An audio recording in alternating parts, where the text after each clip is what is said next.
Hi guys, welcome back to A to Z news. ఈరోజు ఈ వీడియోలో శుక్రవారం రోజు అసెంబ్లీలో వ్యవసాయ శాఖకు సంబంధించి బడ్జెట్ ప్రవేశపెట్టింది మన ప్రభుత్వం. సో దానికి సంబంధించి వ్యవసాయ బడ్జెట్కి సంబంధించిన పూర్తి వివరాలను తెలియజేస్తూ ఈరోజు ఈ వీడియో అయితే పోస్ట్ చేస్తున్నాను. ఈ వీడియో కనుక మీకు నచ్చినట్టయితే వెంటనే లైక్ చేయండి అండ్ మీకు దగ్గరలో ఉన్న రైతులకి ఈ వీడియోని షేర్ చేయండి. సో దట్ వాళ్ళు కూడా అన్ని విషయాలు క్లియర్గా తెలుసుకుంటారు. అండ్ ఇలాంటి అప్డేట్స్ కోసం వెంటనే మన ఛానల్ని సబ్స్క్రైబ్ చేసుకోండి. ఎప్పటికప్పుడు నేను ఇలాంటి అప్డేట్స్ని పోస్ట్ చేస్తూనే ఉంటాను. ఇవన్నీ కూడా మీరు ఈజీగా తెలుసుకోవడానికి నా ఛానల్ని వెంటనే సబ్స్క్రైబ్ చేసుకోండి. And let's get in to the video. So మన ఆంధ్రప్రదేశ్ ప్రభుత్వం శుక్రవారం రోజు అసెంబ్లీలో వ్యవసాయ బడ్జెట్ ప్రవేశపెట్టింది. సో రాష్ట్ర వ్యవసాయ శాఖ మంత్రి అచ్చెన్నాయుడు అగ్రికల్చర్ బడ్జెట్ను సభలో ప్రవేశపెట్టారండి. మన రైతులకైతే ఇదొక గుడ్ న్యూస్ అనే చెప్పొచ్చు. సో మొత్తం 48,340 కోట్లతో వ్యవసాయ బడ్జెట్ ప్రవేశపెట్టిన ప్రభుత్వం కొన్ని రంగాలకు భారీగా కేటాయింపులు చేసింది. ఎరువులు, ప్రకృతి వ్యవసాయం, వ్యవసాయ యంత్రాల రాయితీ, డ్రోన్ల రాయితీకి సంబంధించి భారీగా కేటాయింపులు జరిపారు. ఈ కేటాయింపుల వల్ల రైతులకు భారీగా మేలు చేకూరనుందండి.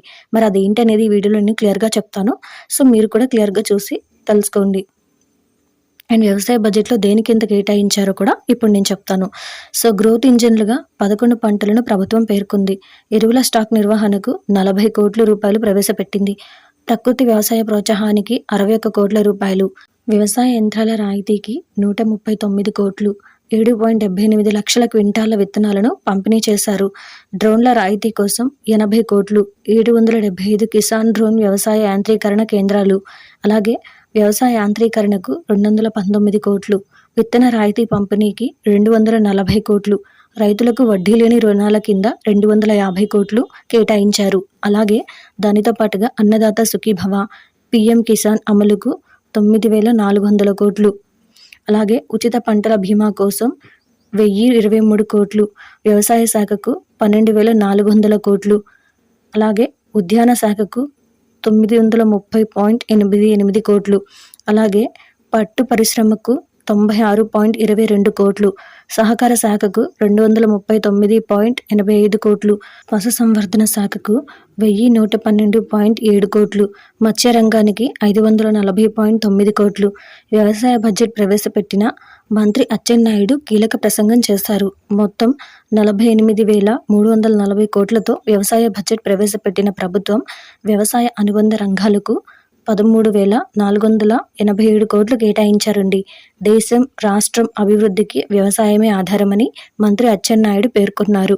వికసిత్ భారత్కు అనుసంధానంగా ఏపీ పురోభివృద్ధి ఉంటుందని చెప్పుకొచ్చారు. సాంకేతికతతో సాగు ఖర్చులు తగ్గించాలనేదే లక్ష్యంగా చెప్పారనమాట. అలాగే గత ప్రభుత్వం బకాయి పెట్టిన 120 కోట్ల విత్తన రాయితీ చెల్లించామని అసెంబ్లీ వేదికగా మంత్రి ప్రకటించారండి. అలాగే 38.8 లక్షల మెట్రిక్ టన్నులు ఎరువు సరఫరా చేశామన్నారు.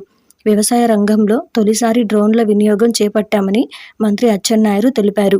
అలాగే ప్రకృతి వ్యవసాయంపై అవగాహన కార్యక్రమాలు నిర్వహిస్తామన్నారు. భూమి ఉన్న రైతుకు గుర్తింపు సంఖ్య ఇస్తామని, అలాగే అర్హులైన కౌలు రైతులకు హక్కు కార్డులు మంజూరు చేస్తామని మంత్రి చెప్పారు. సో ఇదండి ఈరోజు ఈ వీడియోలో ముఖ్య అప్డేట్. అండ్ ఇలాంటి మరిన్ని అప్డేట్స్ రాగానే వెంటనే నేనైతే మీకు పోస్ట్ చేస్తూనే ఉంటాను. అవన్నీ మీరు తెలుసుకోవాలి అంటే కనుక వెంటనే మన ఛానల్ని సబ్స్క్రైబ్ చేసుకోండి.